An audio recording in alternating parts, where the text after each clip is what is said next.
The night step, direct amends. No phone calls, no letters from me, because you know why? Because I didn't beat you with a bat, through the mail, or over the phone, you know? And whenever I want to write a letter, I can give you any number of reasons. Oh, he moved out of the neighborhood, he lives in Florida, you know, one of those things. The truth is, I'm probably afraid. I'm afraid to face it. And I'd like to share 2 experiences on the ninth step. I'm at a meeting, this is about 17, 18 years ago. It's up in North Philadelphia, 11th and Rockland. This guy walks down the steps. I have not seen this guy since 1977. He is not on my fear list, not for any reason. It's just plain forgotten. Out of sight, out of mind. You know, say more will be revealed. I recognized this guy right away. He didn't recognize me. He walked down the steps, didn't recognize me. But I recognized him. He was a big guy. I used to like fighting big guys. I don't know why I wasn't good at it, but I loved it. People say he has heart. I was stupid. That's why I wasn't. So one day I'm in a bar and we had kind of words and he kind of backed down. So from that point on, whenever I wanted to show anybody how tough or nuts I was, I would pick on this guy. You know, the verbal taunts, you know, the insults. And one day I slapped him, open-handed slap. He didn't do nothing. And then one day I spat upon him. I mean, the utter degradation of spitting on another human being, it doesn't get any lower than that, and he didn't do nothing. So I get introduced to speak, and I looked him dead in the eye. He's sitting in the second row, and I look him dead in the eye and say, my name is Bobby Coyle, I'm an alcoholic. Now I need to take a quick moment here and tell you why I use my full name. I know these traditions are top secret stuff. We're not even going to mention the concepts, God forbid we confuse you. But you know, these traditions are really confusing to some people for some reason, I don't know why, but no more so than this 11 tradition.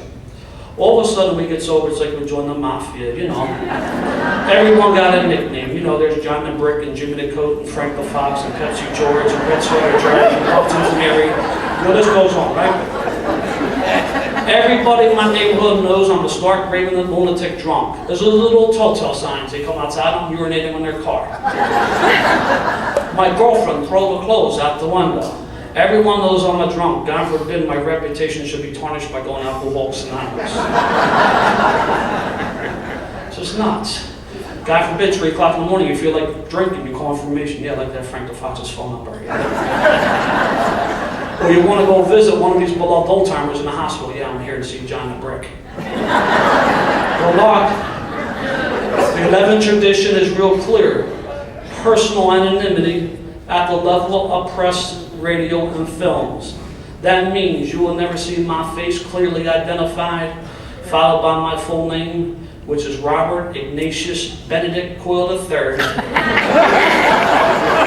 followed by the statement, is a member of Alcoholics Anonymous. You won't see that in the newspaper, you won't see it on television, or you won't hear it on the radio.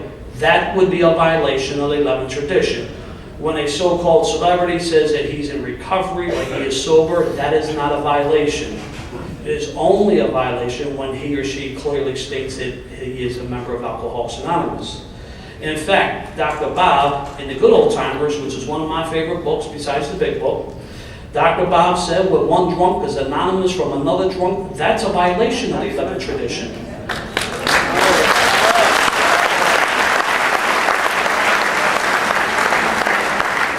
He went on to say that anonymity is spiritually inspired and secrecy is fear-inspired.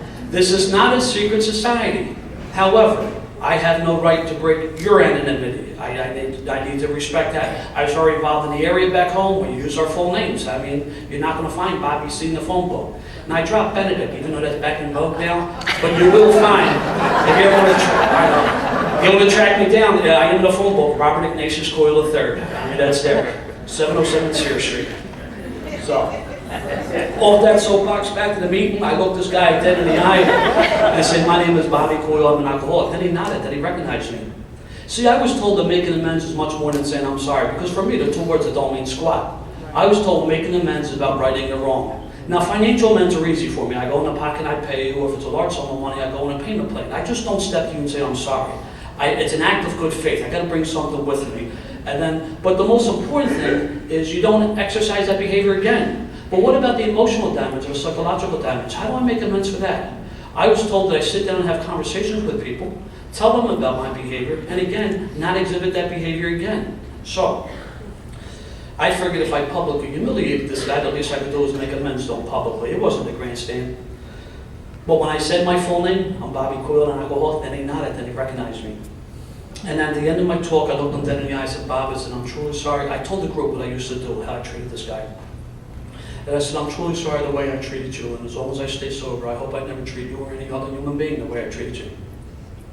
You know what? He came up and he hugged me. It was an incredible experience. Now at the end of the meeting, we start talking. I said, Bob, I ain't seen you in years. How you doing? He said, Bobby, I'm sober 3 years in Alcoholics Anonymous. I said, get out of here.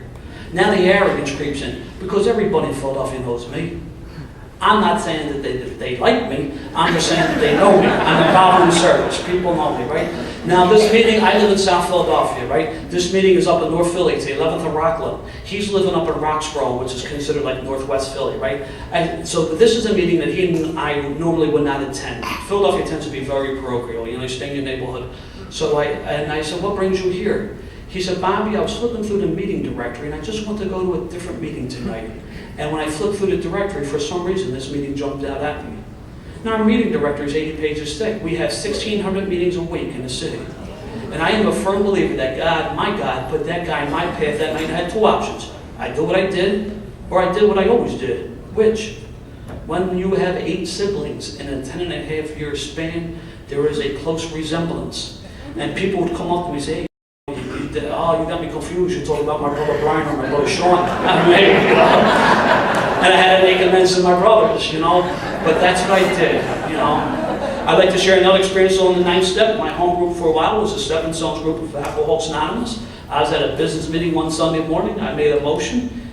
Definitely was for the betterment of AA. It had to be since I made it.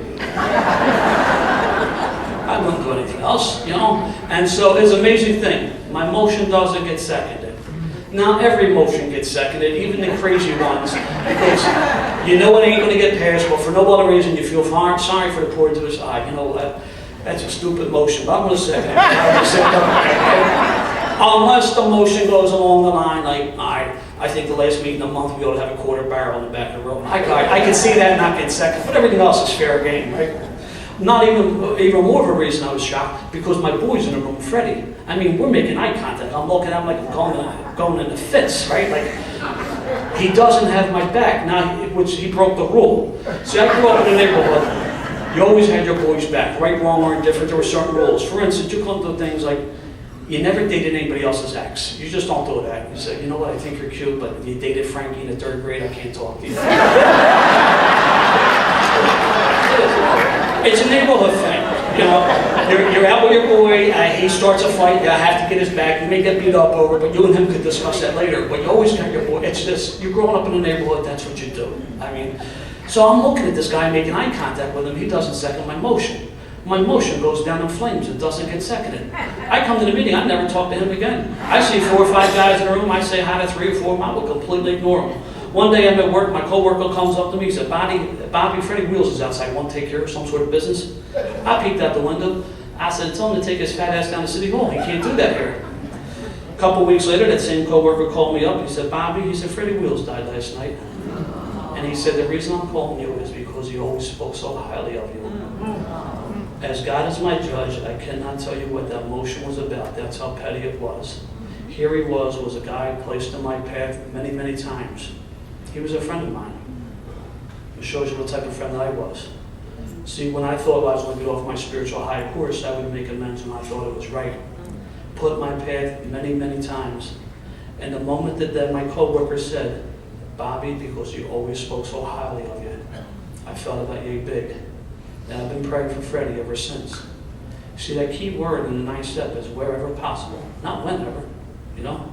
Whenever's time. For me, it's never the right time because I'm too busy, easy doesn't it? Wherever, God will put people in my path. God will do for me what I can't do for myself, but this is a program of action. The 10th step, 4 through 9 on a regular basis. Now, if I want to stand up here and tell you I do a 10th step every day, that's not true, but I'm pretty good. 4, 5, 6 times a week, sometimes 7. Sometimes 2 or 3 times a week, sometimes once a week, you know.